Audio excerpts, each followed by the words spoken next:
This woman with an IQ of 160 just took one look. She could tell that there was something wrong with the evidence the police had found.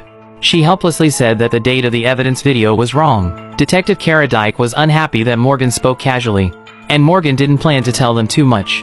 At this time, the sheriff stopped her.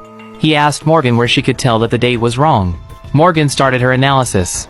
First, from the trees in the video, she could tell that the wind was blowing from south to north, and the wind direction in Los Angeles only blows from south to north in summer, especially during the period from mid-July to September. But when late autumn comes, the wind direction will change to blowing from north to south. So this video must be a scene from a few months ago. Kara Dyke, unconvinced, asked Morgan how she could tell the wind direction from the video, and Morgan's next words directly shocked everyone. She said that there was a church behind the woman in the video. The church must be facing east, because around the 8th century, the priest built the church facing east, so that the sun would rise behind them, making the priest look more sacred and impressive. At this time, Kara's assistant, Daphne, searched online. Sure enough, all the churches she could find were facing east, so Morgan's reasoning was quite correct. The date of this video was deliberately changed by someone. Morgan thought she could leave. She left without looking back. But the sheriff stopped her, because they couldn't figure out why Morgan knew how to reason.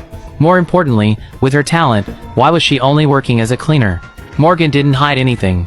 She said that although she had an IQ of 160, she suffered from severe obsessive-compulsive disorder, because her thoughts were always out of control. She couldn't have a stable job. After saying all this, Morgan left, and the sheriff had an idea in his mind. Not long ago, Morgan, who got the job of cleaning the police station, accidentally knocked over the file box. When she saw the photos of the crime scene, a man was assassinated and his wife went missing in a strange way.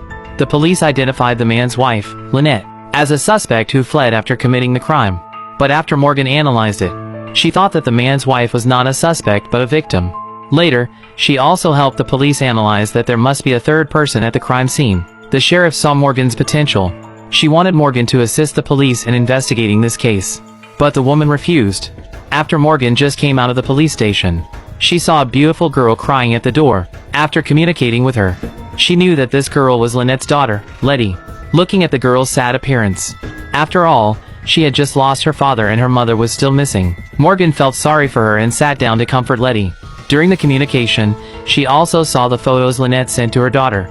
Looking at the girl so sad, Morgan comforted Letty like a mother. When Letty went to cooperate with the police for investigation, the sheriff found Morgan again. He wanted to ask her to assist the police in investigating this case again.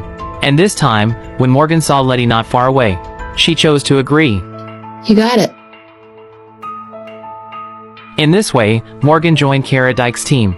Although the man was very reluctant, because of the sheriff's arrangement, he still chose to let Morgan join. Then they went to meet Lynette's sister, Sophia, because this woman was the last person Lynette talked to on the phone. During Kara Dyke's questioning of Sophia, Morgan unceremoniously started looking around the house. She even casually started playing with the things in the house. This made Kara Dyke a little unhappy. So just after coming out of Sophia's house, he told Morgan to stay in the car and not come out, and she wasn't allowed to participate in the task of searching Lynette's office. Sensing that she was being discriminated against, Morgan, in a rage, chose to leave directly.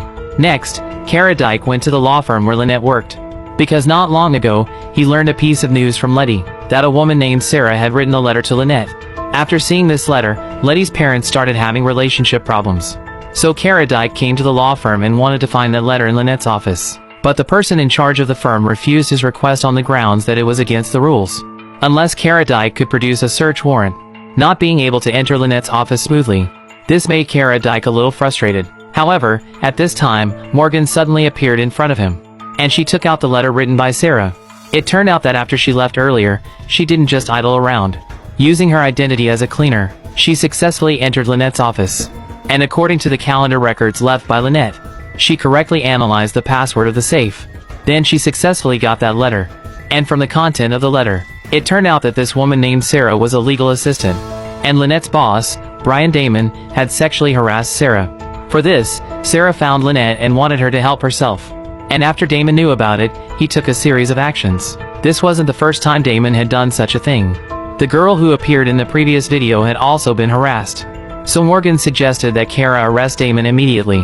But Kara disagreed, because the letter Morgan got couldn't be used as normal evidence. After all, the law didn't allow it. The two had different opinions again, so they quarreled again.